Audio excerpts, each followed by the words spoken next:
பாஜகவோட நெருக்கத்தை நாங்க காட்டுறோங்கிற ஒரு நரேட்டிவ் செட் பண்றதே காங்கிரஸ் மாதிரி பிற கட்சிகள் தான். ஏன்னா அவங்களுக்கு எப்படியாவது டிஎம்கேவை பிஜேபியோட தள்ளி இருந்தோம். திராவிட முன்னேற்ற கழகம் எந்த ஒரு பில் பாஸ் பண்ணணும்னாலும் டெல்லியில ஒரு முக்கிய பங்கு வகிக்கும். பட் எந்த பில்லா இருந்தாலுமே தமிழ்நாடு மக்களுடைய நலன் சார்ந்துதான் எடுப்பாங்க. ஒன் நேஷன் ஒன் எலெக்ஷனுங்கிறத அவங்க ஆட்சியில வந்த டைம்ல இருந்து சொல்லிட்டு இருக்காங்க. அதாவது தமிழ்நாடுங்கிற ஒரு மாநிலத்தை வச்சு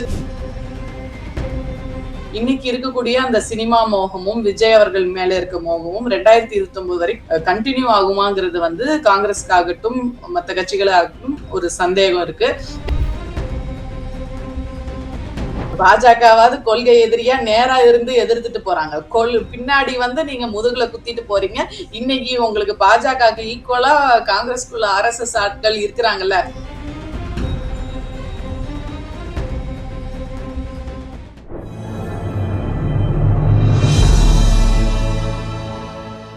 தமிழ் நியூஸ் நேயர்களுக்கு வணக்கம். இன்றைய சிறப்பு நேர்காணலில் நம்மோடு இருப்பவர் திராவிட முன்னேற்ற கழகத்தினுடைய வழக்கறிஞர் மரியாதைக்குரிய ஸ்ரீநிதி மேடம். வணக்கம். வணக்கம். ஏற்கனவே நாடாளுமன்றத்தில் தாக்கல் செய்யப்பட்ட ஒரு மசோதா ஒன் நேஷன் ஒன் எலெக்ஷன். அந்த ஒன் நேஷன் ஒன் எலெக்ஷனை ப்ரிப்பரேஷன் பண்ணது former president of India Ram Nath Kovind. அது ஆல்ரெடி ஜேபிசி ஜாயின்ட் பார்லிமெண்டரி கமிஷனுக்கு போச்சு. பிஜேபி எம்பி சௌத்ரி தலைமையில் அதுக்கு ஒரு குழுவும் அமைச்சிருந்தாங்க. ஸோ அதில் எதிர்கட்சிகள் பல அப்ஜெக்ஷன் சொல்லியிருந்தாங்க. இப்போ அண்மையாக ஒரு ப்ரெஸ் மீட்டும் கொடுத்துருக்கிறாரு அந்த குழுவினோட தலைவர் சௌத்ரி அவர்கள், எம்பி அவர்கள். 2029 ஒன் நேஷன் ஒன் எலெக்ஷன் நடத்துவதில் நாங்கள் உறுதியாக இருக்கிறோம். மாநிலங்களும் சட்ட திருத்தங்களும் நிறைவேற்றப்படும் பட்சத்தில் நாங்கள் 2029 ஒன் நேஷன் ஒன் எலெக்ஷனை கொண்டு வந்துடும் அப்படிங்கிற மாதிரி சொல்கிறாங்க. ஸோ திராவிட முன்னேற்ற கழகம் ஆட்சியை இழந்திருக்கிறது. தொடர்ந்து பல செய்திகளும் கொண்டிருக்கின்றன. நீங்க பாஜகவோட நெருக்கத்தை காட்டிக் கொண்டிருக்கிறீர்கள் அப்படின்ற மாதிரிலாம். ஸோ இந்த ஸ்டேட்மெண்ட்டை எப்படி பாக்குறீங்க? ஒன் நேஷன் ஒன் எலெக்ஷனுக்கான சாத்தியங்கள் இருக்கா? இல்லைங்க, பாஜகவோட நெருக்கத்தை நாங்க காட்டுறோங்கிற ஒரு நரேட்டிவ் செட் பண்றதே இந்த காங்கிரஸ் மாதிரி பிற கட்சிகள் தான். ஏன்னா அவங்களுக்கு எப்படியாவது டிஎம்கேவை பிஜேபியோட தள்ளி இருந்தோம். டிஎம்கேவோட பிஜேபி கூட தள்ளணும்னா எங்களுக்கு அது எம்பி எலெக்ஷனுக்கு யூஸ்ஃபுல்லா பாருங்க, டிஎம்கே பிஜேபி கூட சேர்ந்துருச்சுங்கிற நரேட்டிவ் அவங்க வச்சு அவங்க 2029 எலெக்ஷன்ஸை ஃபேஸ் பண்ணணுங்கிறது தான் அவங்களுடைய நோக்கம்.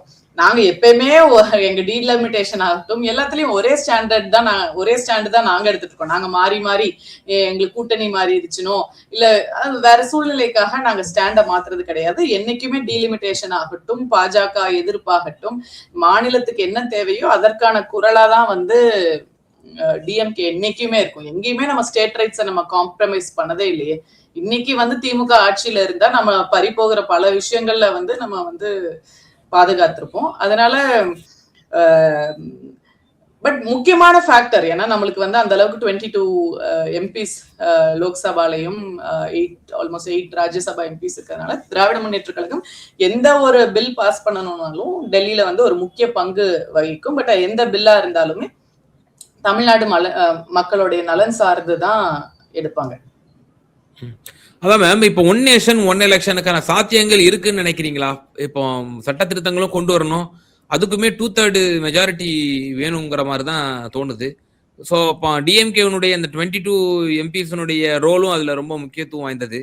அப்போ ஒன் நேஷன் ஒன் எலெக்ஷன் எப்படி பாக்குறீங்க? இல்ல பட் அதுதான் இப்ப it's too early to say. இன்னும் இப்ப இந்த டீலிமிட்டேஷனே அவங்களால இன்னும் பாஸ் பண்ண முடியல. இப்போ நம்ம இப்போ போன செஷன்லயே மான்சூன் செஷன்லயே பாஸ் பண்ண வேண்டியது இப்ப அது ப்ரொசீட் ஆகி திரும்ப வென்ட்ரி செஷனுக்கு தான் திரும்ப டிஸ்கஷனுக்கு வரும். It's too early to say now.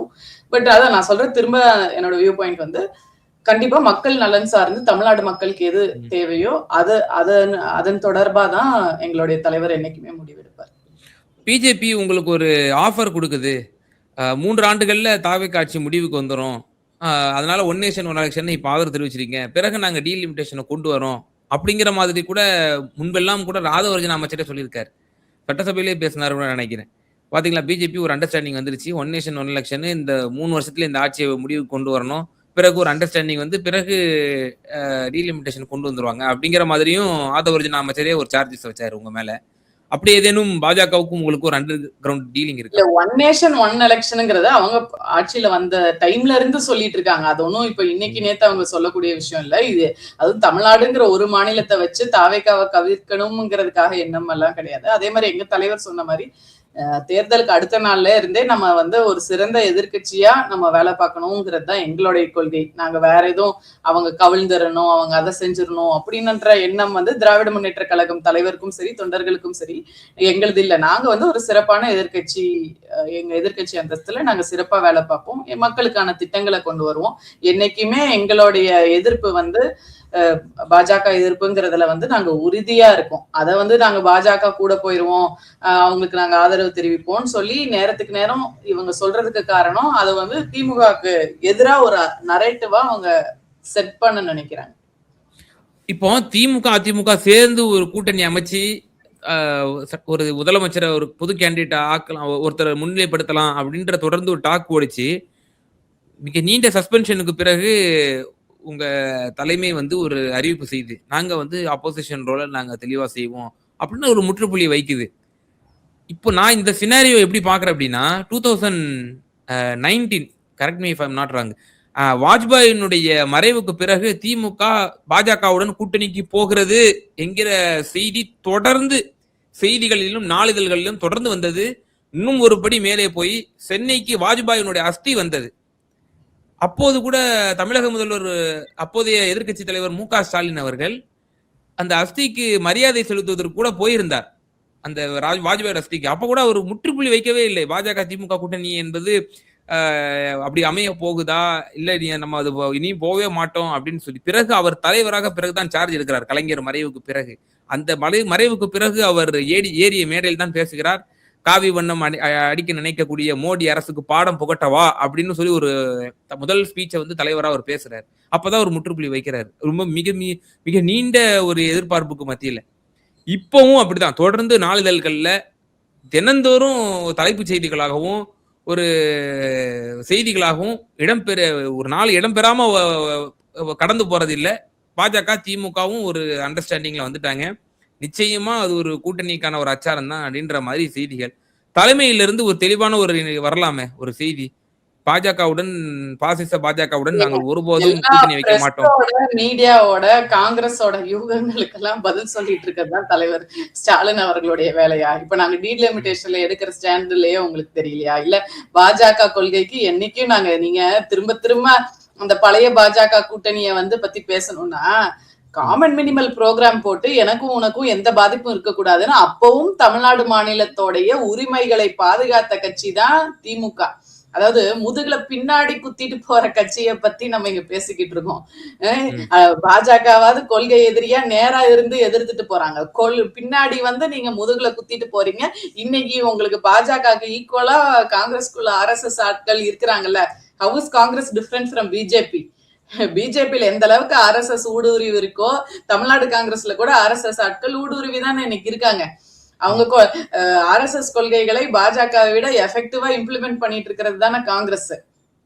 அதனால காங்கிரஸ் செட் பண்ற நரேட்டிவ் வந்து இந்த பிஜேபியும். மேடம், இப்படிப்பட்ட சந்தர்ப்பவாதிகள், இப்படிப்பட்ட கொள்கை உறுதியற்றவர்கள் திராவிட முன்னேற்ற கழகத்தில் இருக்க மாட்டார்களா? இப்ப உதாரணத்துக்கு நான் சொல்றேன், இப்போ நீங்க திராவிட முன்னேற்ற கழகத்துல அண்மையா வந்து மைத்ரேயன் அவர்கள் வந்து இணைஞ்சாரு. அப்ப அவருக்கு என்ன திராவிட கொள்கையில மிகப்பெரிய பிடிப்பு இருக்கு? அவருக்கு பெரியாரை ஏத்துப்பாரா அண்ணாவை ஏத்துப்பாருங்கிற ஒரு கேள்வி இருக்கு. இரண்டாவது, உங்க அனிதா ராதாகிருஷ்ணன் அவர்கள் என்ன பேசினாரு? விரைவில் திருச்சி சிவா அவர்கள் வந்து மத்திய அமைச்சர் ஆவாரு அப்படின்னாரு. அப்ப இதெல்லாம் என்ன மாதிரியான பேச்சு இது? அப்போ இவர்கள் எல்லாம் கொள்கை குன்றுகளா? இவர்கள் எல்லாம் வந்து திராவிட சித்தாந்தத்தோடு பாஜக எதிர்ப்பு பாசிச எதிர்ப்பில் தெளிவாக இருந்து ஃபைட் பண்ணக்கூடிய நபர்கள் என்று நம்ம எடுத்துக்கொள்ளலாமா? எங்க தலைவர் என்ன சொல்றாருங்கிறதான நீங்க திரும்ப திரும்ப சொல்றீங்க. டிஎம்கே ஏடிஎம்கே கூட்டணி வந்துரும் பொதுவா தேர் யூ ஆர். ராகுல் காந்தி என்ன சொல்றாரோ அதுதான் அந்த கட்சியினுடைய நிலைப்பாடு. ராகுல் காந்தி தெளிவா RSS வந்து எதிர்க்கிறாரு. என்னுடைய இந்த கட்சியில RSS காரர்கள் இருந்தீங்கன்னா தயவு செஞ்சு வெளியே போயிருங்கன்னு சொல்லி அவர் தெளிவா பிரகடனப்படுத்துறாரா இல்லையா? அதை எடுத்துக்கங்க அந்த கருத்தை. அவங்க தெளிவா வந்து நீங்க வந்து ராகுல் காந்தி அவர்களை தலைவர்னு எப்படி சொல்றீங்க? இங்க மல்லிகார்ஜுன் கார்கே தான் தலைவரா இருக்கக்கூடியவர். அப்கோர்ஸ் அவர் வந்து ராகுல் காந்தி அவர்கள் அந்த பார்ட்டியோடைய ஃபேஸ் நாம இருக்கல. பட் மல்லிகார்ஜுன் கார்கே அவர்கள் உடைய கருத்து தான் இங்க வந்து நிலைநிறுத்தப்படுது. பட் அங்க இருக்கக்கூடிய டி.கே. சிவகுமார் அவர்களாகட்டும், ரேவந்த் ரெட்டி அவர்களாகட்டும், எல்லாருமே அந்த சீஃப் மினிஸ்டரா இருக்கவர்கள் கூட நீங்க ஸ்ட்ராங்கான ஆன்டி RSS பீப்புள்னாலாம் நீங்க சொல்ல முடியாது. ஏன்னா either come from the RSS background are there still there going with the சனாதனம் நான் மீன் பண்றது வந்து அந்த முற்றிலும் சாமியாரை பார்த்தா கீழே உட்கார்றது, அந்த மாதிரி தமிழ்நாடுக்கு ஒத்து போகாத சில விஷயங்களை தான் அவங்க அங்கேயும் பண்ணிட்டு இருக்காங்க. பட் இங்க வந்து கம்மிங் டு த பாயிண்ட், நம்மளுடைய ஃபேக்டர் வந்து இங்க நம்ம மெயினா சொல்ல வேண்டியது வந்து இது வந்து ஒரு நரேட்டிவ் வந்து செட் பண்றாங்க. டிஎம்கே பிஜேபி கூட போயிருங்கிற நரேட்டிவ் ஃபேஸ் சொல்றாங்க. ஏன்னா அவங்களுக்கு விரைவில் தேர்தல் வந்தால் அதை ஃபேஸ் பண்ணணும். இன்னைக்கு இருக்கக்கூடிய அந்த சினிமா மோகமும் விஜய் அவர்கள் மேல இருக்க மோகமும் 2029 வரைக்கும் கண்டினியூ ஆகுமாங்கிறது வந்து காங்கிரஸ்க்காகட்டும் மற்ற கட்சிகளாகட்டும் ஒரு சந்தேகம் இருக்கு. ஏன்னா இவங்க போய் வாலண்டியரா அமைச்சரவையில இடம் பிடிச்சிட்டாங்க. கம்யூனிஸ்ட் மாதிரி வெளியிருந்து ஆதரவுன்னு சொல்லியிருந்தா கூட அவங்க மக்கள் விரோதமா எந்த விஷயம் கொண்டு வந்தாலும் அவங்க வந்து தாராளமா வாபஸ் பெற்றிருக்கலாம். இப்ப வந்து அமைச்சரவைக்குள்ள இடம் பிடிச்சிட்டாங்க. அப்ப அவங்களுக்கு இமீடியட்டா இருக்கக்கூடிய ஆப்போசிட் எதிரி திமுக தான். திமுக எக்காரணத்திலையும் நீங்க நீங்க திரும்ப இல்ல எனக்கு இந்த பழம் புளிக்குதுன்னு சொல்லிட்டு நீங்க வந்து தாவேக்காவை விட்டுட்டு திமுகக்கு வந்தீங்கன்னா கண்டிப்பா 2029 திமுக சேர்த்துக்கிற மனநிலையில கட்சி கிடையாது, தொண்டர்கள் கிடையாது. அப்போ அந்த திமுகக்கு எதிராக என்ன மாதிரியான விஷயங்களை கட்டமைக்கலாங்கிறது தான் திரும்ப திரும்ப காங்கிரஸும் தாவேக்காவும் ட்ரை பண்ணிட்டு இருக்கு. ஒரு சின்ன டவுட் மேம். இப்ப நீங்க சொன்னீங்க டீலிமிட்டேஷன்ல தெளிவான நிலைப்பாடு எடுத்தோம்னு சொல்லி, எனக்கு அதுலயுமே அப்ஜெக்ஷன் இருக்கு. என்னன்னா இப்போ எதிர்கட்சி தலைவர் உதயநிதி ஸ்டாலின் என்ன சொல்றாரு, 2025 மார்ச்ல அப்போதைய முதல்வராக இருந்த மு.க. ஸ்டாலின் தலைமையில தான் அண்டை மாநில முதல்வர்கள் பல மாநிலத்தினோட முதல்வர்களை கூட்டி வச்சு நாங்க ஒரு ஃபேர் டீலிமிட்டேஷன்ங்கிற ஒரு கேம்பெயினை ஸ்டார்ட் பண்ணணும். அந்த கேம்பெயின்லயே நான் தான் அந்த தீர்மானத்தை வாசிச்சேன். 25 இயர்ஸ்க்கு வந்து ஃப்ரீஸ் பண்ணுங்க அப்படின்ற விஷயத்த அவர் வந்து சட்டசபையில மேற்கோள் காட்டுறாரு. தீர்மானம் கொண்டு வந்த போது தீர்மானத்துக்கு முன்னாடி எம்பிக்கள் மீட்டிங் ஒன்று போட்டிருந்தாங்க. அப்போ நோ டீலிமிட்டேஷன் சொல்லும் போது அம்மையார் கனிமொழி அவர்கள் பிரஸ் மீட் வச்சு டிராஃப்ட் கைக்கு வரட்டும், நாங்க எங்களுடைய நிலைப்பாட்டில் தெளிவா இருக்கோம், ஃபேர் டீலிமிட்டேஷன் அப்படிங்கிற விஷயத்த அம்மையார் கனிமொழி அவர்கள் பிரஸ் மீட்ல சொல்றாங்க. எதிர்கட்சி தலைவர் சொல்றதை நான் ஸ்டேட்மெண்ட் எடுத்துக்கவா, அல்லது அம்மையார் கனிமொழியும் அவங்களுடைய ஸ்டேட்மெண்ட்ஸ் நான் எடுத்துக்கவா? எல்ஓபி சொல்ற சட்டமன்றத்துல அந்த இரவு பார்லிமெண்ட் வளாகத்திலேயே உங்க மூத்த எம்பி வில்சன் அவர்கள் என்ன ஸ்டேட்மெண்ட் பண்றாரு, we demand fair delimitation, draft கைக்கு வரட்டும், நாங்க முடிவு எடுக்கிறோம் அப்படின்னு சொல்றாரு. உங்களுக்கு தெளிவான பார்வை இருக்கா டீலிமிட்டேஷன் பற்றி? இல்லைங்க, அவங்க சொல்றது கரெக்ட் தானே. இப்ப இந்த பில் வந்து டேபிளே ஆக போறது இல்லை இந்த செஷன்ல. நடந்து முடிஞ்சு இப்ப அந்த செஷன் நடந்து முடிஞ்சு 1 வீக் ஆச்சுன்னு நினைக்கிறேன். அந்த சமயத்துல திரு விஜய் அவர்கள் ஒரு கிமிக்ஸ் பண்ணாரு. எல்லா கட்சி தலைவர்களையும் கூப்பிட்டு ஒரு மீட்டிங்கை போட்டு நோ டீலிமிட்டேஷன் ஒரு மீட்டிங் போடுறாரு. அன்னைக்கு பிரஸிங் இஷ்யூவா இருக்கக்கூடிய மேகதாது அணையை பத்தி அவர் பேச மாட்டேங்கிறாரு. நம்மளுக்கு அந்த மாசத்துக்கு தண்ணியே திறந்து விடல. ஜூன் ஜூலை மாசம் ஒரு பெரிய பிரச்சனையா போயிட்டு இருக்கு. அங்க வந்து கர்நாடகால இது தொடர்பா வந்து டிகேஎஸ் அவர்கள் போய் மத்திய மந்திரிகளாகட்டும் நிர்மலா சீதாராமன் ஆகட்டும் எல்லாத்தையும் போய் பார்த்துட்டு இருக்காரு. அப்ப அந்த இஷ்யூ அந்த சமயம் பேசாம அந்த செஷன்ல வரவே செய்யாத பில்ல கூப்பிட்டு அதுக்கு ஒரு ஐவாஷா எல்லா பார்ட்டி லீடர்ஸையும் வச்சு பேசுறது எதுக்கான தேவை? அதே மாதிரி ஃபேர் டீலிமிட்டேஷன்னா அதுக்கு திரு வில்சன் அவர்கள் சொன்ன கருத்தாகட்டும், யாரு சொன்ன கருத்தாகட்டும், ஃபர்ஸ்ட் அந்த பில் வரட்டும், அந்த டிராப்ட பார்ப்போம், அதுல தமிழ்நாடு வஞ்சிக்கப்படுதா இல்லையாங்கிறத பார்த்து முடிவு செய்யப்படும்ன்ற ஒரு தெளிவான விஷயத்தான் அவங்க சொல்றாங்களே தவிர, இப்ப விஜய் அவர்கள் மாதிரி எம்பிஸே கிடையாது, they don't even have MPs. ஆனா அந்த டீலிமிட்டேஷன்ங்கிற ஒரு விஷயத்த வச்சு அரசியல் பண்றாங்க. கரெக்டா? அப்ப அதைத்தான் நாங்க எதிர்க்கிறோம். நோ டீலிமிட்டேஷனா ஃபேர் டீலிமிட்டேஷனா மேம் திமுகவோட ஸ்டாண்ட்? திமுக வந்து முதல்ல ஏன்னா நோ டீலிமிட்டேஷன் கொண்டு வரப்பட்ட தீர்மானத்துக்கு நம்ம வந்து ஒரு மனதா ஆதரவு தெரிவிச்சிருந்தோம். அதனால இந்த கேள்வி வந்து மீண்டும் எழுது. ஃபர்ஸ்ட் அந்த பில்ல பாப்போங்க, அந்த பில்லுல பார்த்துட்டு பேசுவோம். இன்னைக்கு அதை பத்தி பேசுறது வந்து விஜய் அவர்கள் மாதிரி இன்னைக்கு டீலிமிட்டேஷன் பத்தி பேசுறது அது ஒரு மடைமாற்றம் டெக்னிக். இன்னைக்கு பல்வேறு பிரஸிங் இஷ்யூஸ் இருக்கு. நம்ம அன்னைக்கு அந்த பில் பாஸ் பண்ண போகும்போது அந்த டிராப்ட படிச்சுட்டு டிஸ்கஸ் பண்ண வேண்டிய விஷயம் தான் டீலிமிட்டேஷனை தவிர இன்னைக்கு அதை வச்சு நம்ம அரசியல் பண்ண வேண்டிய சூழ்நிலை இன்னைக்கு தமிழ்நாட்டுல இல்ல. இறுதியான ஒரே கேள்வி, தொடர்ந்து பத்திரிகையில் வரக்கூடிய செய்தி தான், அதாவது மினிஸ்ட்ரி வந்து ஷஃபிள் பண்றாங்க, சென்ட்ரல் மினிஸ்ட்ரிய. அதுல பிரதமர் மோடி வந்து 2 இலாக்கா திமுகவுக்கு கொடுக்கறதுக்கு தயாரா இருக்கிறாரு அப்படிங்கிற ஒரு விஷயம் தொடர்ந்து சொல்லப்பட்டு வருது. ஸோ திமுகவும் நிச்சயமா அதுல ஒரு அங்கம் வகிக்கும் அப்படிங்கிற தகவலும் தொடர்ந்து சொல்றாங்க. ஸோ ஆஸ் அ டிஎம்கே காட்ரேவா இந்த செய்திகள்லாம் எப்படி பாக்குறீங்க? நிறைவான கருத்து. இல்ல இதெல்லாம் யூகங்கள் தானங்க. எதுவுமே உறுதி செய்யப்பட்ட தகவலோ இல்ல மேம், கருத்தோ பல கிடையாது. வலதுசாரிகள், ஆர்எஸ்எஸ் சங் பரிவார் அமைப்பை சார்ந்தவர்கள் தொலைக்காட்சி வாதங்கள்ல வெளிப்படையாவே சொல்றாங்க. நரேந்திர இல்ல மோடி அந்த அவர்கள் அளவுக்கு திமுக மு க என்ன ஸ்டாலினை நல்லா விரும்புறாரு. அந்த இல்ல இது அளவுக்கு அவங்க நலன் விரும்பிகளாக கடந்த காங்கிரஸ் திமுக கூட்டணி இருந்தபோதே அவர்கள் அந்த கருத்தை முன்வைத்தார்கள். ராஜ்நாத் சிங் அவர்கள் ஏன் வந்து கலைஞர் நாணய வெளியீட்டு விழாவின் போது அவருடைய சமாதிக்கு சென்று அவர் மரியாதை செலுத்த வேண்டும்? அப்போ பிரதமர் மோடி உங்க மு க ஸ்டாலினோட குட் புக்ல இருக்கிறாரு அப்படிங்கிற ஒரு கருத்து முன்புல இருந்தே வலதுசாரிகள், ஆர்எஸ்எஸ் சங் பரிவார் கும்பல்கள் தொடர்ந்து வச்சிட்டு இருக்காங்க உங்க மேல.